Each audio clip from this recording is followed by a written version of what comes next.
ഷാഫി തരംഗത്തിൽ ഉള്ളു തുളച്ചു പോകുകയാണ് KPCC പ്രസിഡന്റ് കെ സുധാകരന്.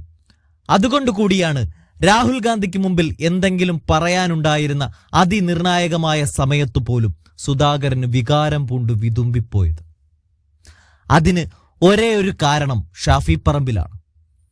28ാമത്തെ വയസ്സിൽ കന്നി മത്സരത്തിൽ തന്നെ വിജയിച്ച് കേരള നിയമസഭയുടെ പടികേറിയ ഷാഫി കഴിഞ്ഞ കുറച്ചു കാലമായിട്ട് കേരള രാഷ്ട്രീയത്തിൽ ജാതി മതങ്ങൾക്കപ്പുറത്ത് ഒരു പരിധിവരെ രാഷ്ട്രീയത്തിനതീതമായ ഒരു വലിയ തരംഗമാണ് സൃഷ്ടിക്കുന്നത്.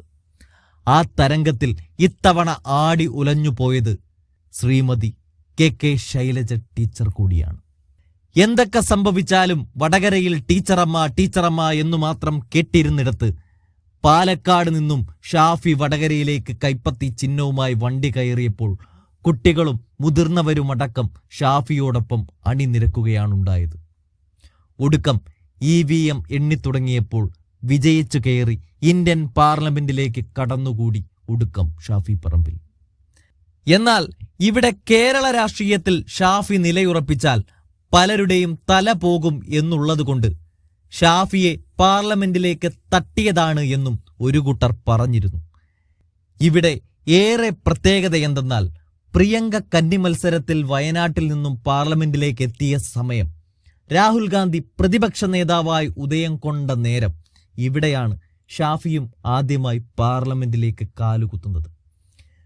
പിന്നീട് കേരളത്തിന് വേണ്ടി പ്രിയങ്കയോടൊപ്പം ഒറ്റക്കെട്ടായി മുമ്പിൽ നിന്നു ഷാഫി പറമ്പിലെന്ന യുവ ചോരത്തിളപ്പ്.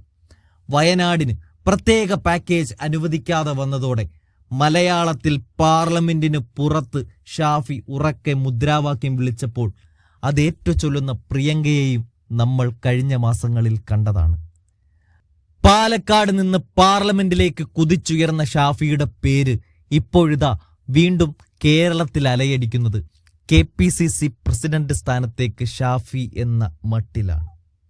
സുധാകരനെ മാറ്റാനായി ഒരു കൂട്ടം നേതാക്കൾ പദ്ധതികൾ തയ്യാറാക്കുമ്പോൾ പകരമാര് എന്ന ചോദ്യത്തിനാണ് ആർക്കും എതിർപ്പില്ലാത്ത പുതിയ കാല ഉമ്മൻചാണ്ടിയായ ഷാഫിയുടെ പേരിപ്പോൾ ഉയർന്നു കേൾക്കുന്നത്. എന്തായാലും കോൺഗ്രസിനകത്ത് മുൻപെങ്കും കാണാത്ത വിധത്തിൽ ഒരു കുതിച്ചുചാട്ടമാണിപ്പോൾ കാണുന്നത്. കഴിഞ്ഞ ദിവസം 30 നേതാക്കൾ രാഹുലിനും പ്രിയങ്കയ്ക്കും മല്ലികാർജുൻ ഖാർഗെയ്ക്കും ഒപ്പം വട്ടമേശ സമ്മേളനത്തിന് ശേഷം പുറത്തിറങ്ങിയപ്പോൾ അകത്തോട്ട് പോയവരല്ലല്ലോ പുറത്തോട്ട് വന്നത് എന്ന് രാഷ്ട്രീയ നിരീക്ഷകർ പോലും പറഞ്ഞു.